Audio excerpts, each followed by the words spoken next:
अस्सलाम वालेकुम। सुमी के किचन में आप सबका वेलकम है और आज हम बनाने वाले हैं आलू गोश्त। चैनल को सब्सक्राइब कर ले, लाइक करें पूरी वीडियो देखने के बाद। और ये रही हमारी इंग्रेडिएंट्स। ये टोमेटो हमारे घर के, इसलिए आपको ये टेढ़े मेढ़े टोमेटो से नज़र आएंगे। आलूओं को हमने छील लेना है और इस शेप में मैंने काट लिए। और गोश्त को हमने धो के अब हम देचकी में डाल देंगे इसको। और साथ ही लहसुन, प्याज, नमक, मिर्च, हल्दी सब डाल देंगे।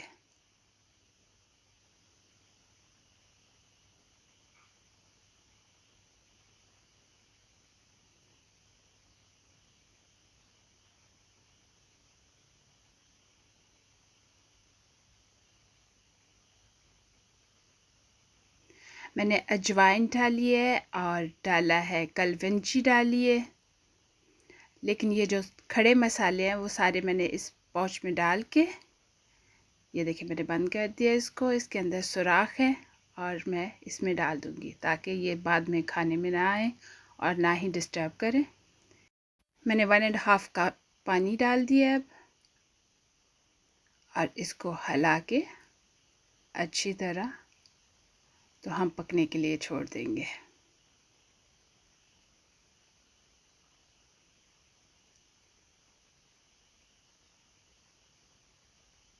ये देखें कितना अच्छा पक रहा है माशाल्लाह से। 50% अगर आपका गोश्त गल जाता है तो आपने फिर ढक्कन नहीं देना और बल्कि कोशिश करनी है कि पानी ख़त्म करें जल्द अज जल्द। अब हम डालेंगे टमाटो भी। टमाटो डाल के अच्छी तरह भूनेंगे और साथ साथ जितना को पानी हमारा रह गया उसको भी ख़त्म करेंगे। अब हम डालेंगे कुकिंग ऑयल। कुकिंग ऑयल डालने के बाद इसको और ज़्यादा भूनेंगे ताकि जो टमाटो हैं या सारा कुछ जो है वो यकजान हो जाए। ये देखिए कितना अच्छा मसाला बन गया है। अब हम इसमें आलू डालेंगे। अब आलूओं को भी हम 50% कुक करेंगे तो जिससे हमारा गोश्त और भी ज़्यादा गल जाएगा भूनते भूनते।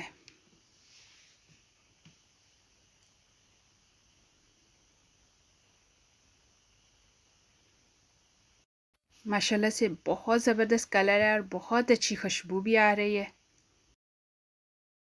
साथ साथ हिलाते रहें कि नीचे ना लग जाए और इतनी अच्छा खाना बना हुआ हो और उसमें जलने की स्मेल आ जाए तो बिल्कुल भी खाने को दिल नहीं करता।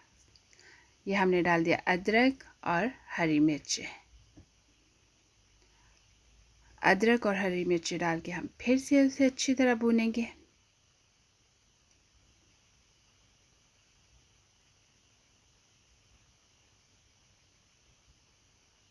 और अब हम चेक कर लेते हैं आलू को कि वो किस हद तक गल चुका हुआ है। ये देखें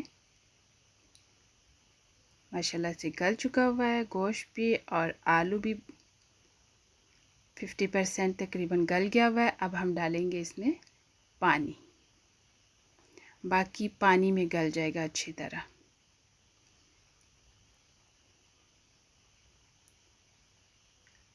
आप पे डिपेंड करता है आपको कितना शोरबा चाहिए। अगर चावलों के साथ खा रहे हो, रोटी के साथ खा रहे हो, उस हिसाब से अपनी मर्ज़ी से शोरबा बनाएं इसका। अब हम ढक्कन दे के पकाएंगे ताकि आलू अच्छी तरह गल जाएं और उसका जो टेस्ट है वो भी आलूओं में चला जाए। ये देखिए बहुत ज़बरदस्त हो चुका हुआ है। अब हम डालेंगे धनिया। हमारा सालन बिल्कुल तैयार हो गया है। इसको हम चावलों के साथ भी खा सकते हैं, रोटी के साथ खा सकते हैं या कुसकुस के साथ भी ले सकते हैं। बहुत ही मज़ेदार और टेस्टी सालन तैयार है।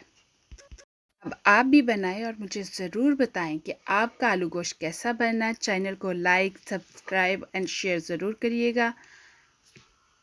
कमेंट्स बॉक्स में अपने कमेंट्स देना ना भूलिएगा। मिलेंगे बहुत ही मज़ेदार न्यू रेसिपी के साथ।